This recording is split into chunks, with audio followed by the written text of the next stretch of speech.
Welcome to Cartoonist Kayfabe. My name is Ed Piskor. I'm Jim Rugg. Dragonball Episode 1 is going to be under the microscope today. Big Kayfabers are watching us record this video in real time at our live stream to the biggest supporters on our Patreon. Patreon.com/cartoonistkayfabe is where you can get there, and depending on your level of support, you're getting 1, 3, or all of our videos each week before anybody else, and that completely mitigates the kayfabe effect. It pays for itself once we talk about a comic that might be prohibitively expensive towards the end of the day.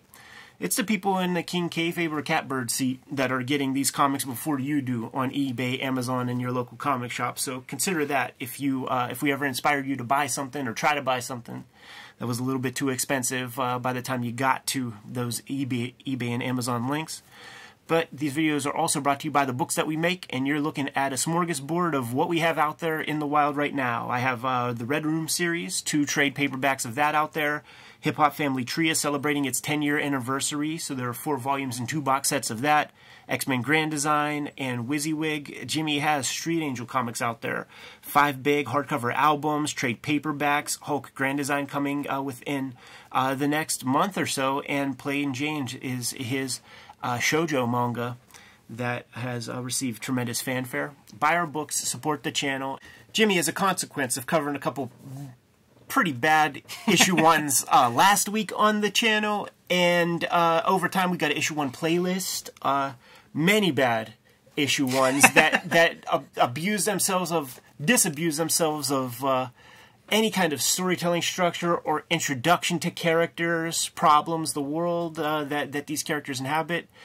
I thought we should take a look at a comic that gets started really, really well. Obviously, the Dragon Ball, for people who have read Dragon Ball and Dragon Ball Z, it doesn't end where it started, but it is pretty cogent in the intentions, the obstacles, the characters, what they can do, what their motivations are, and what they want in this world. If you don't do anything in an issue 1, follow the formula of have one thing that 2 different people want, and you build an instant conflict. That's a good place for you to start, man. So if you don't have some of these the Dragon Ball trades or anything that are out there, you can go to the Viz website, or there will be a link in the description below where they put out a couple of the first episodes of the Dragon Ball series, which was serialized in Weekly Shonen Jump. So about 15 pages every single week of Dragon Ball would see the light of day in that magazine. And then you get 10 of those done, you get to have a trade paperback. Every 3-4 months, new trade paperback. Also, compliments to Viz on this particular volume, because it's such a reader-friendly book. Yes. You know, this is the same volume that I have as well. It's, 3 of these books in one volume for $15 at the time. Like, it's a really reader-friendly, nice book. And if you were buying this as a gift for somebody, man, this is a lot of reading. Like, yeah. It really is a nice package. Yes, sir. Here is the splash to the very first episode, and you got a young Goku who is clearly proficient in something. He's got a monkey tail that inspires curiosity, has a big-ass sword, knife, whatever. Great scenery. I put Akira Toriyama up there with Otomo, with Mobius, with the greats of the comics medium. I think he does some world building too really well in this first issue, which is what makes a good first issue. But I love that first caption. Long, long ago in a deep, dark forest, far from civilization, beyond a towering range of... Well, you get the idea. Yeah. It's the kind of place a story like this has to begin. I love it, because the alternative, and we've looked at a lot of number 1s, is let me try to tell you all this stuff. Let me have 7 pages of, like, biblical history. Right. It's the worst. I don't want to read that. I want to get into this. This is an intriguing-looking character. You're drawing pictures so I can see the world. Let's just go. We can catch up along the way, and I feel like this is a little bit of tongue-in-cheek fun. It's something that we're going to get in several times in this episode and throughout the complete run is a little whimsy, a little humor. I appreciate it. Whenever he can draw everything, and the designs of everything that he draws is just It's totally cool. It's so unique. It's clearly him. Down to these vehicles. I was going to say, you go from that first page in the middle of a jungle forest kind of fantasy setting, turn the page, you get a sci-fi vehicle that looks amazing. Yeah, and he's just so good at that. And he could twist these vehicles up in any sort of angle, and it maintains its integrity and still feels the same. So, you know, typical like kind of splash page thing. We have our introduction to the character, and he's pulling a stump. So he has some knowledge of the martial arts, and he's stronger than the average bear. That's what we're selling here. We cut back and forth to this girl. You know, we're just catching glimpses. She's looking for something, but not before you see Goku praying to a little orb that he calls his grandpa. So is his essence in there? Is his spirit? Is his energy in there? The ball has 4 stars. Hey, worth... as a Western reader, this calls to mind, I would read like old X-Men, and Wolverine would cut up firewood. Would be like a something I saw more than once in a Wolverine comic. Right. So here we go is the Dragonball version of that. Yes. And here's our introduction to the Bulma character. She's looking around. We don't know what it is that she's looking for yet, but she's got a little detector and a pretty cool little smart car to take her to her destination. Something tells me that there's going to be a little bit of interaction between her and this young Goku. Definitely feels like we are... those two are going toward the same place, right? Yes. Boy's a little bit hungry, man. You know, he wishes he spotted a tiger. So, what's that tell you? Fearless. You know, we don't need a caption to tell us that he's fearless.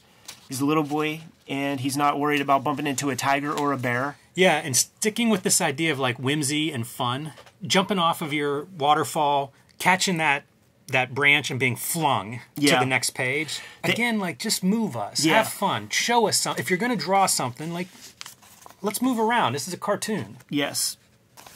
Hops onto a rock, dangles that tail, and when you see just these designs, right? Like, that is such a solid fish. I get the sense that Toriyama can just see these ideas of his in 3D. He twists these fish around and just knows what they look like at the end. And when the boy captures the fish, knocks it out, and is dragging it to his final destination, it feels solid. You know, like seeing a top-down 3/4 view of this fish that you designed, that speaks of a guy who he knows what he's drawing. Yeah, and as a 2-page action spread, once again, like, this is not a boring comic. We're Right. so far from getting into the meat of this story, and yet you're still moving at a great clip. Yes. So, the kid isn't scared of bears, tigers, or giant kind of piranhas, but when he sees that car, that triggers a fight or flight. He's opting to fight a little bit. How about the physics on that tire, dude? With that car kind of skidding? It's really great, and also we go from the skid to the next panel, and guess what? The car's slightly on the fish. So now we do have a conflict of interest. Right. You run over my lunch. And the boy, you know, yeah, he pulled out a stump, but how exactly strong is this little motherfucker? Well, he could pick up a smart car. And he's ready to go. He has his little stick. Is ready to cause some damage. But the girl, she got that pistol. Pretty hardcore for, I don't know, an all-ages comic. You know what would have been cool if we had that issue of like the Viz comic book issue of Dragon Ball?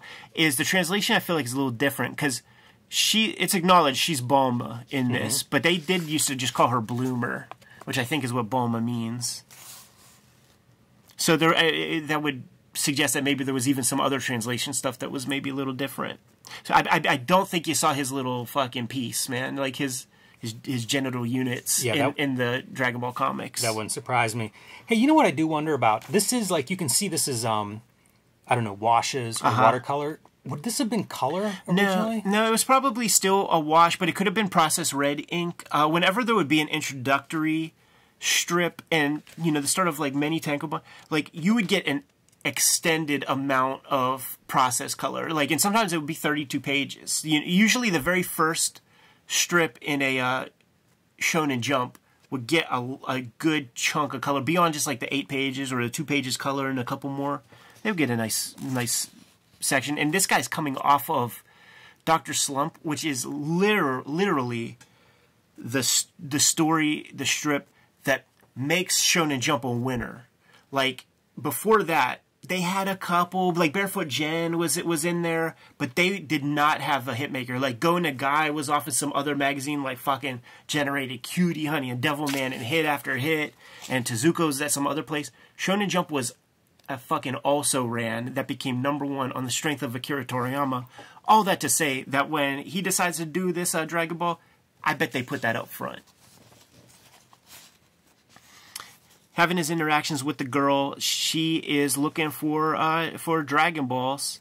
The boy, we're also establishing, he not only has he never seen a girl before, he's not been around human beings. Yeah, cars, everything is new to him. Yeah, which for storytelling possibilities, that certainly in the humorous vein, could do a lot with that. This is classic stuff. In America, it would be like a country bumpkin. You know, it'd be somebody coming out of the woods, especially if you go back, say, to the middle of the 20th century. I'm thinking about that movie Kingpin with Randy Quaid taking a dump in a urinal. Yeah. Yeah, it's a well-exercised trope, I think, here. Trope here. She spies Goku's grandpa, which is one of the Dragon Balls that she is on the hunt for. You get a one panel, like you said, in the splash, right? You get your one panel kind of explaining 7 Dragon Balls, and you get to make a wish if you have them all. Oh, man, and great expressions, too, right? Like, how excited does she look here? Acting every page. Like when she comes into the joint, look at the curiosity on her face when she spies that Dragon Ball. The great body movement and everything. You mentioned about goals early on, like, what do these characters want? We know what she wants. She's been talking about it, and when she finally sees one, like, it's very clear. Yes. Like, now you're showing it. And what's the conflict? This is my grandpa. You can't have my grandpa. It's the only thing I have left of him.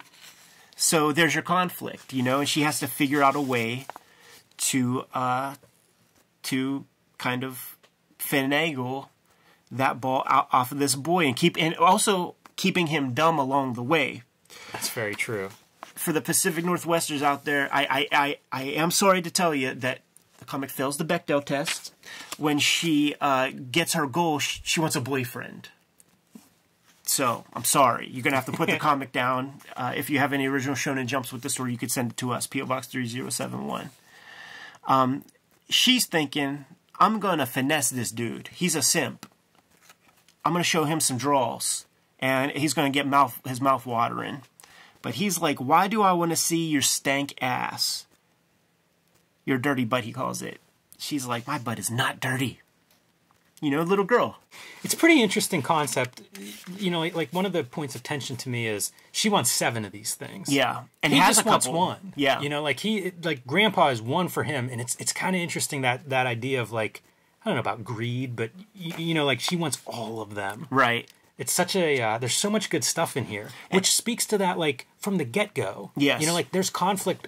There's a lot of conflict and even these little bits, little details that create those conflicts. Shonen Jump is the hit-making factory, right? So all the big series, they set up their MacGuffin really early. And here's the thing. This could be Quantum Leap. It could have been a series where the entire MacGuffin throughout the entire series is to get your 7. You know? It's not that. Like within these 3 volumes... They're gonna marry all 7 of these things up, have a wish, and then they get spread across the universe again. So that's one of those cool things too in manga, like this fast pace. He's not reliant on that. He's setting up this stuff, and obviously, what the comic becomes, the Dragon Balls become incidental. It becomes just a title almost. Another piece of the big hits of Shonen Jump. And remember, guys, weekly deadlines on this thing. So you could just name them. All the great series. If you build in the potential and a possibility of a little bit of Deus Ex Machina, you can write yourself out of a lot of paper bags, man. So she has these capsules that just bring you whatever you need. Think about Hakuto no Shinken, right? Hakuto no Ken, Fist of the North Star. I could always touch you somewhere and destroy you. And I might have even touched you at a pressure point last month. Right. That takes 30 days. So if I'm bound up and I'm tied up and you're about to dip me into a volcano. Right. Do you remember that handshake that we had? 30 volumes ago. Boom! And then the guy dies and releases Kenshiro. So, like, you got to kind of build these bits in just so that you have that. And her little capsules build vehicles, homes, all kinds of weapons. Made me think of Herbie whenever I was reading this and his lollipops that all have the totally. different... Deus Ex lollipops, yeah, totally. man. So there you go, dude. You have your buddies, man. And here's that example of seeing those vehicles in many different angles. Establishing, like, sort of what these vehicles can do, jumping off things.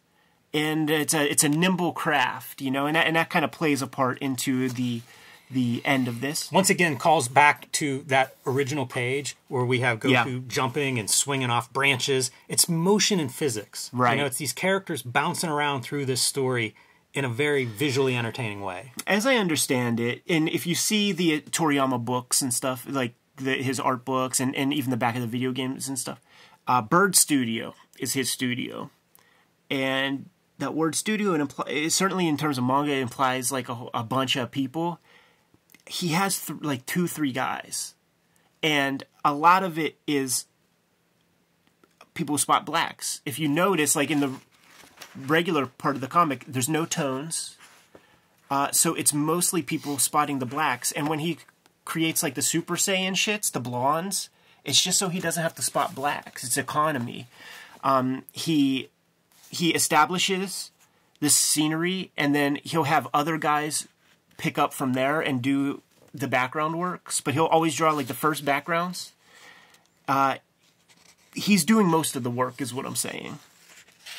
It's interesting to think of like the main guy like on a chapter 1. Right. Really establishing a world, characters, look, tone, all that stuff. And then, you know, maybe bringing in your assistants going forward is like keep this all in mind. Right. One of the great page turns of this episode is when you flip it and then you see this really whimsically constructed like pterodactyl. Yes. Just grabs our girl, knock a tooth out for good measure on her. But still, Goku is your little Abner. He's just a doofus, very capable doofus. He gets tied up and even asks the question, why would he tie me up?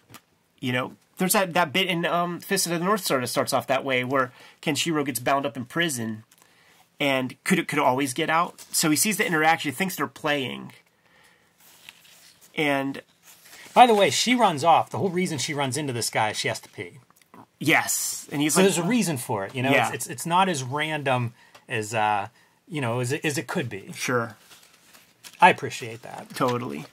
I love that as fantastic as it is. Like we've all had to pee. Yeah. Anybody of any age can relate to that. Right. It's so easy to follow because of those kinds of choices. Yeah. Pee out in the wild, outside.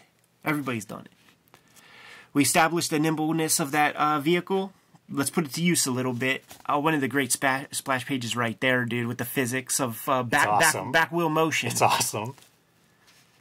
And his expression, you know, it's so small. Like, I look at that and I go, that bike looks awesome. And then you look at him and it's just like, oh, look at that face. So good, man. He has gotten well beyond his 10,000 hours practice. Like, Raleigh-chan and Dr. Slump, who is similar proportions, they're always inventing robots and vehicles and motorcycles and things. Like, he's choosing to draw this stuff, so he's just great at it. The speed that he's able to communicate too is really remarkable. Let's add another wrinkle. He's got the little the stick that can fucking extend itself, and he's gonna put that to use. Knock the horn off that pterodactyl. Jam it up. Sayonara to him, but you got to reestablish contact with Bulma, who is hanging from one of those twigs that's sticking. Or I guess that is that's his bow staff. Yeah, that's his staff. He saves her. Yes.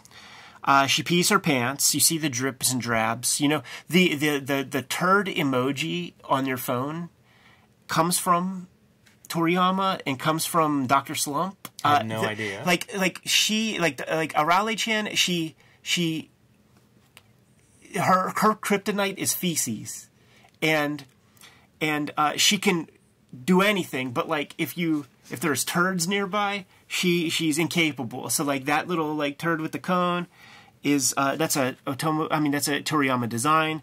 And so what I'm saying is he's not above the shit humor. The Japanese are into that. You'll find a lot of that. So peeing the pants, all that stuff. But here we have established this girl's on the hunt for these Dragon Balls. She's got almost half of them. Also 7. It's a great number because you at least have, say, 4 other stories that you definitely can do. You know, when you have this weekly fucking grind. He's setting himself up for success in terms of drumming up some ideas for the next week's chapter and the next week's chapter and so on and so forth. And a very clear anticipation built in the reader. Yeah. You know, like I'm counting down. Totally. We want to see that. We want to see them get to the 7. Also, she's got some secrets, right? Right. So we know stuff that Goku doesn't know. Yes. Which, you know, I mean, those are all storytelling 101s. But as we're going through this and thinking about, like, what's in this first issue? What's here? You know, Totally. There's all this setup. You mentioned the MacGuffin is there early. It makes me think about some of the number ones we look at and come away less satisfied. And I think, like, yeah, there's no MacGuffin. There's no clarity as to what any of these characters want. And you know, it's almost a common shortcoming in a lot of those books. And I just think, like, just checklist that stuff. Yeah. Like, make sure we know why any of these characters are doing what they're doing. And in a lot of cases, there is no reason. Yes. And a lot of, like don't be afraid of conflict. Put some conflict in there, but have it make sense. We looked at that Gen 13 one, and we looked at Steampunk one, and they just wanted to run to fights. I don't even think there was a fight in Steampunk. I don't know. I could only read 4 pages until I got fucking completely bored with it. But this episode 1 of Dragon Ball came to mind after looking through those comics because of just how tightly and clearly the world is established within, 30 pages. Same amount of pages that you guys had with your Steampunks and your Gen 13s. Show us something. Set us up. Make us excited about checking the next one. I was so happy whenever I read this, and I thought, like, this is, one, thanks, Ed. This was a good choice this week. But, you checklist, like, what is in here? We've got 2 or 3 fights, depending on how you describe some of the fights. There's some conflict with that fish. There's conflict with the pterodactyl. There's conflict with Bulma. It doesn't feel dense. It doesn't feel like overly stuffed or that we're missing anything, and yet a lot happens. There might be 70 words. If I was thinking down this road, I would have literally counted, but there might be 100 words put on this 32-page story, and we get so much more from this than a way more dense, image comic from the 90s. And, we shit on that. We laugh at that stuff. When I was starting Red Room up, and I'm like, I'm gonna grab like every image number 1 of the past bunch of years and like see what that is. Now that these motherfuckers are writing for the trade, that conflict gets established 3 issues in. It's fucking bullshit. It's trash. It's a dumb way to use a comic book pamphlet. Yeah, it feels like exploitation of your money. And we see that these guys set it up with the same amount of pages, and guess what? There's still more story to tell. You don't got to spread what's 20 pages in here across 6 issues of an Image comic. That is a dog-eared copy, as they say, Ed. Well read. When did you get that? When it came out, man. But I had other versions. Like I had even before this, there was bigger versions, and I just kept getting rid of stuff, giving it away to nephews and cousins and things, and then I would just grab like this and read the fuck out of it. Anyhow, Jimmy, you good to go? Yes. The Kayfabers who supported us on Patreon got to watch this video in a live stream, and they get these edited videos way before Gen Pop does. So if you want to be part of that, you want to support the channel in that way, please hit up our Patreon. But we have books out in the wild also, and that is another way for you to support the Kayfabe channel and us as Cartoonist. Jimmy, tell the people what you have on the stands right now. Plain Jane's and Street Angel Deadliest Girl Alive are out right now. Hulk Grand Design coming to your local store February 22nd. Pre-order that if you have not already. And Street Angel Princess of Poverty is ready for a pre-order from Image Comics. So pick that one up along with Deadliest Girl Alive. It'll be all the Street Angel comics that exist so far. And you can join me on patreon.com/JimRugg to see what's next and to download some of my out-of-print zines and mini comics. Red Room is the name of the game right now, man. Trigger Warnings and the Antisocial Network trade paperback are in stores right now. 2023 is the 10th year anniversary of the Hip Hop Comics, man. If you haven't checked it out yet, please check those out. X-Men Grand Design is a 3-volume series that I have out from Marvel Comics and WYSIWYG. What else do we have out there, Jimmy? Subscribe to the Cartoonist Kayfabe newsletter at the links below this video. You can also find Cartoonist Kayfabe t-shirts, hats, stickers, mugs, all kinds of great merchandise at a spread shop. That link is also under the video. Another great way to support the channel. Given those marching orders, Jim, we'll be on our way. Read more manga.